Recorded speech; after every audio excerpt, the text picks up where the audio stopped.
Bueno, muy buenos días. El día de hoy nos encontramos con el diputado de la figura pública, el señor Alberto Madero, y bueno, le quisiéramos hacer unas preguntas acerca de lo que viene siendo la administración pública en el municipio. La primera pregunta sería, ¿cuál cree usted que con la nueva administración sean los objetivos principales a tratarse en el municipio? ¿En qué? ¿En el municipio de Monterrey? Sí, en el municipio de Monterrey. Lamentablemente, hay que decirlo con claridad, este gobierno que tenemos, lo único que se preocupa y se ocupa es por ellos mismos. Lamentablemente, yo no veo que en los próximos 3 años el tema de la seguridad se vaya a mejorar, los baches se van a empeorar, los luminarias van a seguir apagadas en la noche, en el día. Yo creo que su único objetivo que ellos tienen es robar. O sea, no les importa la gente, y yo creo que como ganaron a base de corrupción, la verdad, y van a seguir manteniéndose a base de corrupción. En los próximos 2 años no van a hacer absolutamente nada, y el último año, que va a ser año electoral, es cuando van a empezar a trabajar. Por eso vimos, no sé, la semana pasada, que otro centro comercial se cayó, no sé si se dieron cuenta. Sí. Cuando habíamos visto eso, ahora ya es el pan de cada día. En Santa Catarina se cae, en Monterrey se caen los centros comerciales, es el segundo. En Monterrey tumban puentes que acaban de construir porque están mal hechos. ¿Y qué pasa? Absolutamente nada. No podemos hacer que no pase nada, tenemos que hacer que las cosas pasen y que la ley se aplique. Sí. Bueno, la siguiente pregunta sería, ¿cuál cree usted que sean los planes de desarrollo que utilizan y cómo sea la manera en la que se la organiza? Bueno, en el caso del municipio de Monterrey, ¿qué es lo correcto? Impulsar y promover un desarrollo vertical, ¿sí? ¿Con qué fin? De que los servicios públicos no estén tan alejados. Si hacemos una ciudad, por ejemplo, en el centro de Monterrey, hace 30 años vivían 300,000 personas, hoy viven unos 30,000. Y en el centro de Monterrey está todo, hay infraestructura, hay escuelas, hay todo. Y lo que se tiene que impulsar y promover es desarrollos verticales para que la ciudad no siga creciendo a lo ancho, sino que crezca hacia arriba. Y para poder crecer hacia arriba se requiere de honestidad, de que en el tema de desarrollo urbano los permisos se den de una manera ágil, rápida y expedita. Y ahorita lamentablemente es un desastre. Te lo congelan, te extorsionan y por eso son muy lentos los permisos de desarrollo urbano. Pues tenemos que impulsar un desarrollo vertical, ¿me explico? Y también que hemos visto que ya nos han hecho grandes obras viales, aunque no lo crean. La última obra vial importante fue cuando yo estuve hace 11 años, cuando yo fui alcalde. Hice León en Ángel Frías de Flojo Continuo, hice 9 puentes. Este señor que está no ha hecho ni un solo puente, a pesar de que tiene mucho más dinero de lo que uno tenía en el pasado. Y tenemos que impulsar un transporte público eficiente, rápido, seguro. Y hoy que tenemos un metro que en lo que va de este año se ha pagado más de 20 veces, porque las piececitas que compraron, los sujetadores, como que son chafas, ¿sí? Y por eso, en estos pocos meses de este año han suspendido, se ha tenido que suspender en más de 20 ocasiones, y se disminuyó la velocidad para no ocasionar un peligro. O sea, necesitamos un transporte público eficiente, y lamentablemente ahorita estamos peleando. Ahorita el pleito es si se aumenta la tarifa, y sin pensar que en Nuevo León pagamos la tarifa más cara de todo México. Si pagamos la tarifa más cara de todo México, ¿por qué la van a seguir aumentando? Y tenemos el transporte el peor de todo México. Y no conforme con eso, este señor gobernador quiere comprar vagones usados para el metro. ¿Desde cuándo somos de tercera? Si somos uno de los estados más prósperos de la República Mexicana, y en disciplinosidad nos dan cosas chafas, no es lógico. ¿Cuál es la estructura municipal de Monterrey? Bueno, la estructura municipal de Monterrey se divide en secretarías, en direcciones, en coordinaciones. ¿Sí me explico? Y la verdad, ¿qué ha pasado últimamente? Que hay áreas técnicas que en vez de poner gente técnica, ponen a políticos. Y en vez de que se dediquen a dar un buen servicio a la ciudadanía, se dedican a grillar o se dedican a ser políticos. Por ejemplo, servicios públicos. Servicios públicos, ¿qué es? Es para que la casa esté limpia. Las avenidas bien limpias, sin grafitis, sin baches. Y ponen a políticos que no le entienden a eso del trabajo. ¿Sí? Y luego están creando acaban de crear una secretaría de vialidad, que es un complemento a los servicios públicos. No se necesita crear más dependencias en el municipio. Lo que se requiere es que lo que se tenga, que se pongan a trabajar. Y lamentablemente lo que yo he visto es que las posiciones son cuotas o pagos a personas por su lealtad política. Y en vez de poner a las mejores mujeres o a los mejores hombres, ponen a políticos como que se quedaron sin chamba. ¿Me explico? Y eso no es. ¿Sí? O sea, la secretaria más importante que tiene el municipio, lógicamente, es servicios públicos. ¿Sí? Porque es la que debe tener la ciudad limpia, y lo cual a día de hoy no sucede. No sé si tengan una pregunta. Sí, más. ¿Cómo se lleva a cabo la rendición de cuentas? Bueno, la rendición de cuentas es a través, lógicamente, hay una tesorería, una contraloría, y el Consejo Local audita las cuentas públicas a través de la Auditoría Superior del Estado. La Auditoría Superior del Estado audita constante y permanentemente a los municipios, y la Contraloría revisa internamente que funcionen las cosas de una manera ordinaria. Les voy a poner 2 ejemplos. Lo que yo hacía, por ejemplo, el municipio de Monterrey tiene una clínica, ¿sí? Un hospital, y tiene casi como 30,000 derechohabientes por los empleados, sus hijos, familiares. En mi época se gastaban como 7 millones de pesos al mes en medicamentos. Yo ahí, y eran de patente, yo puse en la farmacia 4 auditores, doctores, cada auditor costaba unos 1,000 pesos mensuales su sueldo. Al poner a los 4 auditores en la farmacia, se pudo disminuir el gasto mensual en medicamento en 3 millones de pesos. ¿Por qué?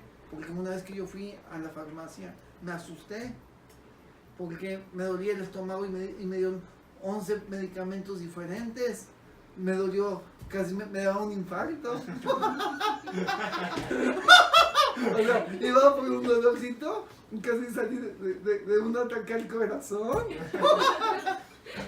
Después de ver toda la cantidad de medicamentos que me estaban dando por una pequeñita enfermedad. ¿Sí? Luego, lo peor de todos, me dijeron, señor alcalde, le voy a agregar también este medicamento para que todas las pastillas que le estoy recetando, que son como 8, no le afecte el estómago. O sea, yo dije, es un globo eso, ¿sí o no?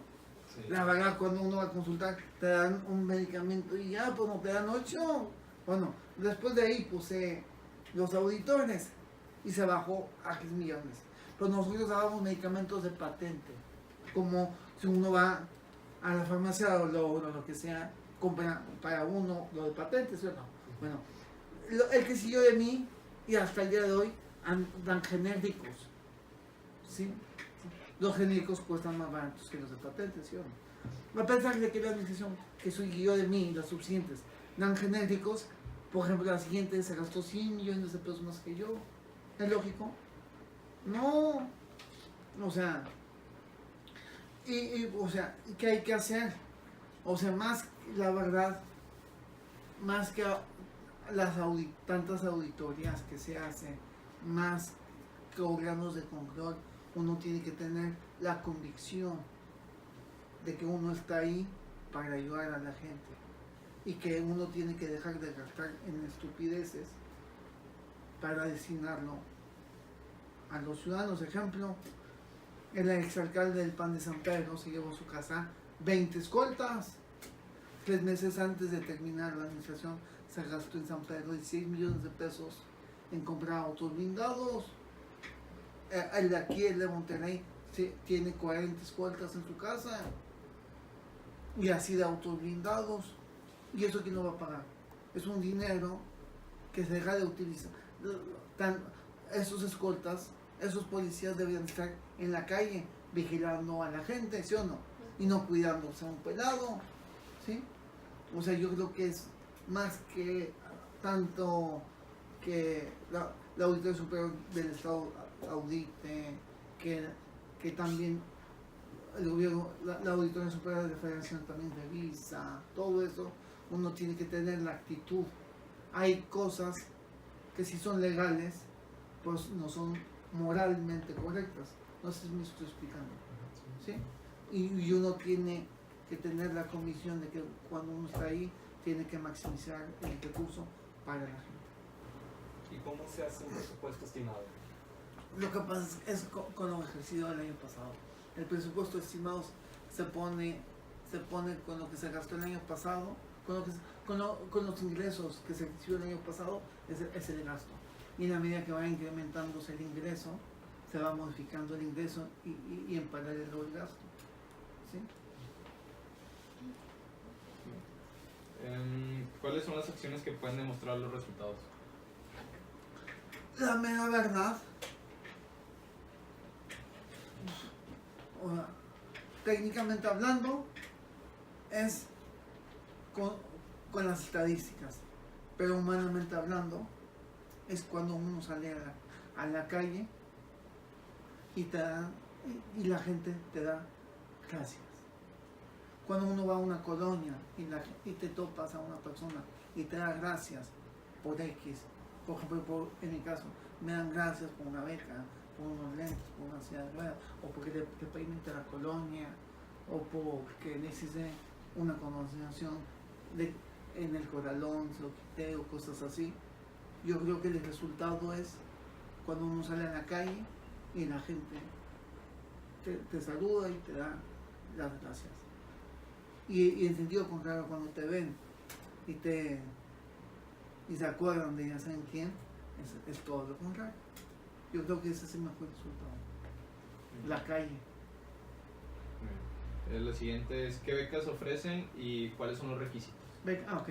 Llevo 15 años dando becas. De hecho, les quiero comentar que el primer político o el primer funcionario que empezó a dar becas en escuelas privadas fui yo, cuando fui senador, o sea, ¿sí? Bueno, después, gracias a eso, ya siguió, empezó el Nueva Alianza, el Partido de los Maestros, luego los del Verde, luego ya todo el mundo. Bueno, yo a lo largo de estos 15 años he dado como 45,000 becas. Las becas que yo doy tienen varios requisitos. Una, lógicamente son en escuelas privadas. El porcentaje de descuento es permanente y no importa la calificación. ¿Qué sucede? Ustedes son afortunados porque están en la uni, pero para ustedes estar en la uni tuvieron que pasar un examen de admisión. Pero ¿qué sucede? Que la uni tiene un cupo y el examen de admisión, más allá de ver quién pasó un examen, es limitar para su capacidad. No sé si nomás tienen capacidad para X cantidad de alumnos, no pueden aceptar más porque ya no tienen más bancos. ¿Me explico o no? Y todos aquellos alumnos, que son muchísimos, que se quedan sin estudiar, es donde les estamos dando una oportunidad. Y aquí también hay que ser muy claros que lamentablemente desde que llegó el Bronco al gobierno, hemos visto una insensibilidad de parte de los diputados, de los alcaldes, ni se diga del gobierno del Estado y sobre todo de la ONU. Antes, por ejemplo, en la uni, hoy en la uni, si tú eres estudiante de prepa y quieres una beca, tienes solamente un día para tramitar la beca. Y lo tienes que hacer por la computadora y empieza como a las 10 o 12 de la noche.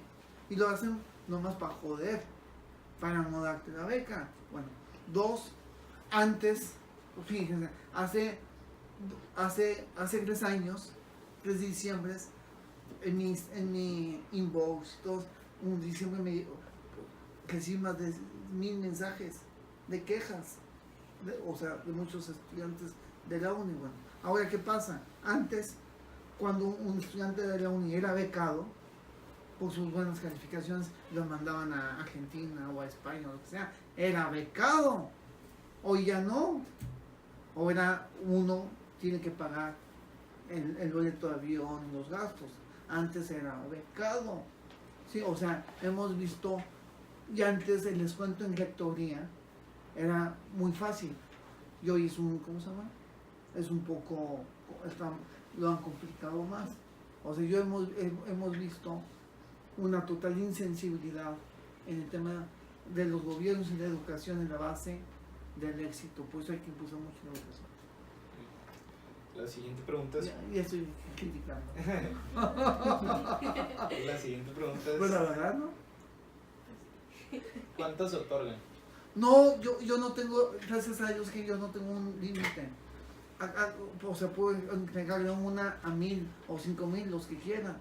O sea, no hay aquel estudiante, pero tiene que ser de nuevo ingreso. O sea, cualquier estudiante que sea de nuevo ingreso, que quiera estudiar en las escuelas que yo tengo convenio, le doy o sea, pueden ser 50, 100 mil, o sea, no hay límite.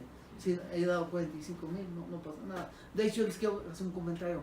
Antes, por ejemplo, en la Universidad del Norte, el rector me comentó que hace 7 años tuvieron que implementar un turno adicional para llenar, para tener espacio suficiente para las becas que yo daba.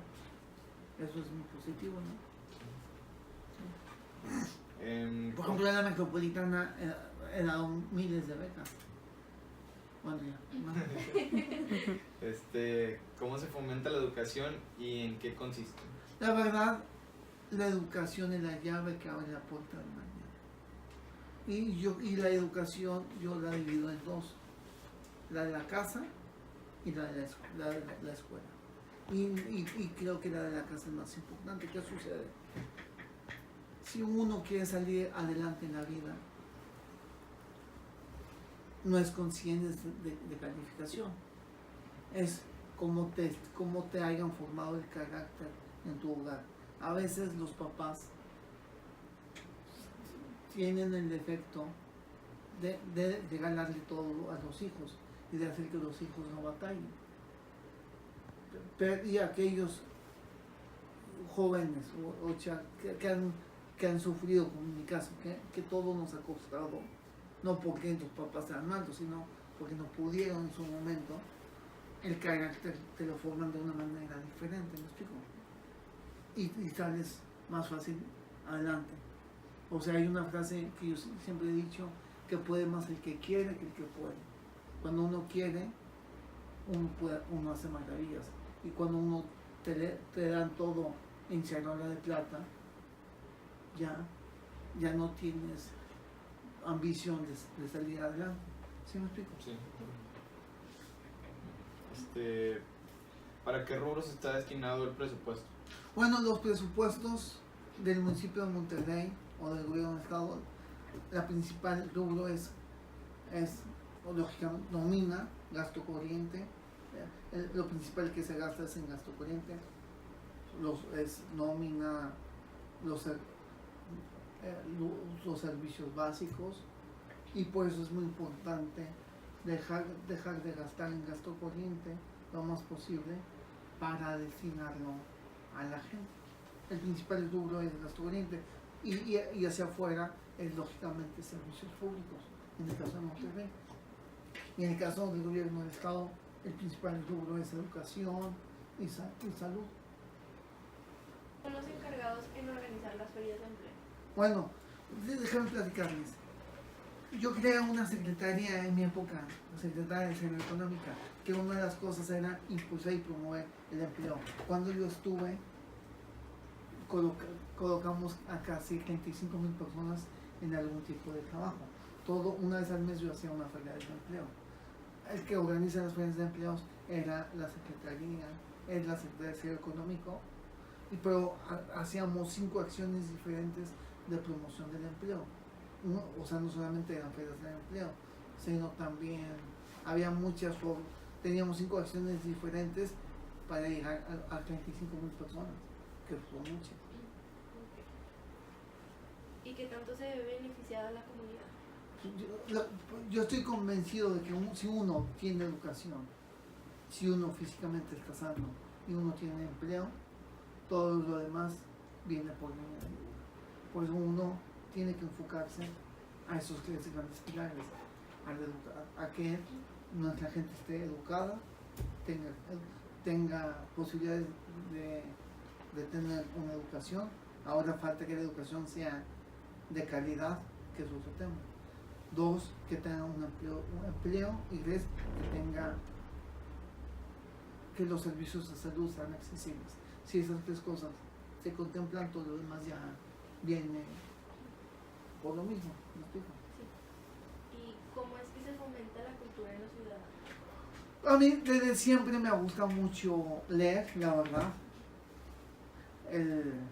Fíjense, lo que más he leído yo en un día han sido 2 libros.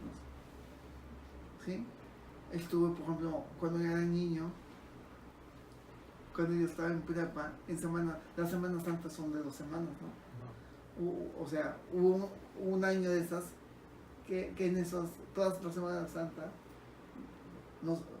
no salí de mi biblioteca, me la pasé leyendo. ¿Sí? Bueno. Y eso, bueno, a mí me gusta la lectura por mi abuelito. Pero cuando uno te gusta leer, uno ve las cosas de una manera diferente. Uno actúa pensando más en el mañana, con responsabilidad histórica. Les voy a poner 2 ejemplos. Ejemplo 1. Han pasado muchísimos alcaldes en Monterrey, la verdad. Bueno, el Palacio Municipal Antiguo, el Museo Metropolitano, han pasado por ahí muchísima gente, ¿no? Nosotros, cuando yo estuve, como se goteaba el techo, por mi memoria histórica, como es un edificio catalogado históricamente importante, lo primero que yo hice es arreglarlo, ¿no? Y como se goteaba, teníamos que hacer tipo un drenaje. Y en las primeras excavaciones encontramos piezas del siglo XVIII, del siglo XVII. Cualquier persona normal que hubiera hecho nada, desvale. ¿Sí me explico? Yo no, yo suspendí la obra, hicimos una excavación arqueológica que nos tardamos 1 año y medio, y lógicamente en coordinación con el INA, ¿sí? Sacamos 16 bolsas con piezas arqueológicas, ¿sí? Monedas, y si uno va al Museo Metropolitano, el piso va a haber dos vitrales transparentes, que es un pie de casa y una noria, no sé si han visto. Y estos son los 2 museos de sitio, los primeros en toda esta zona del país. Bueno, y eso es por la conciencia histórica. Cuando yo fui diputado local, han pasado muchísimos diputados. El archivo era un desastre, lo ordenamos. Y al catalogarlo, encontramos la copia de la Fundación de Monterrey, la más antigua que hay. Una copia, no la original. Pero la copia había estado ahí por siglos, por años, y no habían, ¿sí? Bueno, la lectura te da una conciencia histórica importante, y cuando uno tiene la oportunidad, uno actúa de una manera diferente. ¿Qué talleres ofrecen para integrar a las personas interesadas en la cultura? Bueno, hay una dirección de cultura en Monterrey, en San Pedro hay una Secretaría de Cultura, hay un montón de acciones a favor de la cultura, promoviendo la lectura, promoviendo el arte y así. ¿Por qué es importante la cultura en el municipio de Monterrey? Yo creo que la cultura es muy importante porque te humaniza y te hace ver las cosas con otro cristal. No sé si me explico. Uno no tiene, o sea, al actuar en el hoy, uno tiene que estar pensando en el mañana, pero con conciencia histórica del ayer. Y la cultura es lo que te hace es que te humaniza y uno tiene una responsabilidad con cara a la gente y al futuro. No sé si me explico. Les voy a poner un ejemplo. Los ejemplos sobran. A ver, cuando uno va al dentista, ¿quién lo paga? Uno, ¿no? Bueno, el exalcalde de San Pedro del PAN, cuando iba al dentista, el municipio lo pagaba. Cada sentada de comida sean 5,000 o 6,000 pesos que se gastaban en una maldita comida. ¿Sí me explico? Y esas borracheras, porque las tiene que pagar el municipio. Bueno, eso es no tener conciencia histórica. Tener conciencia histórica o tener 40 escoltas y así de autos blindados no es tener conciencia histórica, ¿sí o no? Eso no es, eso es tenerle miedo histórico por tu pasado. Bueno, ¿a qué voy yo? Que cuando uno tiene conciencia histórica y te humanizas, dejas de gastar en estupideces y va destinado a lo importante, que es la gente, y dejas algo para el futuro, ¿me explico? ¿Qué está causando tanto impacto en la ciudad en casos de inseguridad? La corrupción, punto. La corrupción es la madre de la inseguridad. ¿Qué medios de prevención se están implementando para prevenir la delincuencia? Bueno, la inseguridad se resuelve muy fácilmente con 3 acciones: honestidad, inteligencia y mano dura. Pero ¿qué sucede ahorita? Que en el gobierno del estado, hay que decirlo con claridad, que la primera acción que tomó el Bronco fue desmantelar Fuerza Civil. Porque y al desmantelar Fuerza Civil se provocó todo el caos que tenemos. Porque la verdad, en el sexenio pasado, hay que ser realistas y objetivos, los empresarios trabajaban en conjunto con Fuerza Civil y supervisaban que actuaran bien. Hoy ya no, ¿sí? Y la inseguridad que padecemos es porque se dejó de la deriva Fuerza Civil y se tiene que poner mucha honestidad y con esa excusa de la seguridad se está gastando dinero a lo estúpido, como el famoso avioncito, 57 millones de pesos en un dron. ¿De dónde? Y ahora dice el gobernador, primero, que acaba de crear la dirección la dirección aeroespacial de seguridad pública.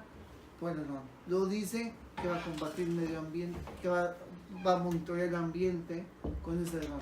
No más falta que diga que con ese dron le va a hacer competencia al Uber Eats. O sea, es el colmo, ¿sí? ¿Con qué méritos o características debe cumplir un político o figura autoritaria para cumplir con el puesto? ¿Me la repites? ¿Con qué méritos o características debe cumplir un político o figura autoritaria para cumplir en su puesto? Bueno, uno, para cumplir con su puesto, tienes que interesarte en la gente. Y de la forma que te interesa la gente es que tengas contacto con ellos. Lo voy a poner en mi caso. Durante el último año y medio, o sea, el año pasado y el antepasado, durante casi 20 meses, yo estuve todos los días caminando en las colonias, casi 6 horas, 8 horas al día. He visitado los municipios de Nuevo León, cada uno como 40 veces, el mínimo 40 veces. Y algunos de ellos en su totalidad, como Rayones, Aguada, Aguascalientes, Trevino, Campo, Higueras, etc. Cuando yo fui alcalde, todos los días visitaba una colonia, casa por casa. Bueno, cuando uno tiene constante contacto con la ciudadanía, aunque no lo crean, te cambia la forma de ver las cosas, te cambia la forma de pensar. Les voy a poner nomás un par de ejemplos. Uno, en una casa que yo me metí, me recibieron 2 sordomudos. Sí, sordomudos, ya de mi edad, y tenían una mamá de 85 años. Bueno, lógicamente la casa no tenía ni piso. Ves eso y tienes ganas de, ¿cómo se llama?, de apoyarlos, ¿sí o no? Por ejemplo, una señora que a las 4 o 5 de la tarde le toqué, me dice, pásale, no sé qué era yo, pero como no me dicen 2 veces, pase. Era una señora que le habían apuntado los 2 pies, estaba acostada en su cama y me dice, Maderito, te pido un favor. Yo pensé que me iba a pedir algo, o sea, una despensa o no sé yo. Y no, me dice, te pido un favor, sí, me puedes ayudar, me cargas y me pones en mi silla de ruedas. No he comido, no he ido al baño. Y estoy esperando a un vecino, no ha llegado ningún vecino para que me ponga en mi silla de ruedas. Porque mi hijo, o mal hijo, se va muy temprano a trabajar. Bueno, cuando ves eso, ¿qué pasa? ¿Sí? O hace años en los Aldamas, lógicamente avisé a los medios y se cumplió. Tenían a un hijo discapacitado literalmente encarcelado en una casa. ¿Sí? Bueno, todo eso, cuando uno lo ve, te impactas, te cambia la vida, y cuando uno tiene la oportunidad de servir, te dedicas a servir a la gente. Y hoy el problema que tenemos es que estos políticos que tenemos nomás piensan en ellos, después en ellos y después en ellos. Por eso no hacen absolutamente nada. Voy a poner un ejemplo. Yo, si no aumento impuestos, hice 9 puentes. El que está ahorita hizo 0, lleva 0. Yo hice 12 kilómetros y medio de drenaje pluvial, el que está ahorita hizo 0. Yo di 27,000 testamentos, el que está ahorita dio en 3 años 3,000. O sea, ¿cuál es la diferencia? Que estos nomás piensan en ellos y en sus nietos, pero hasta ahí.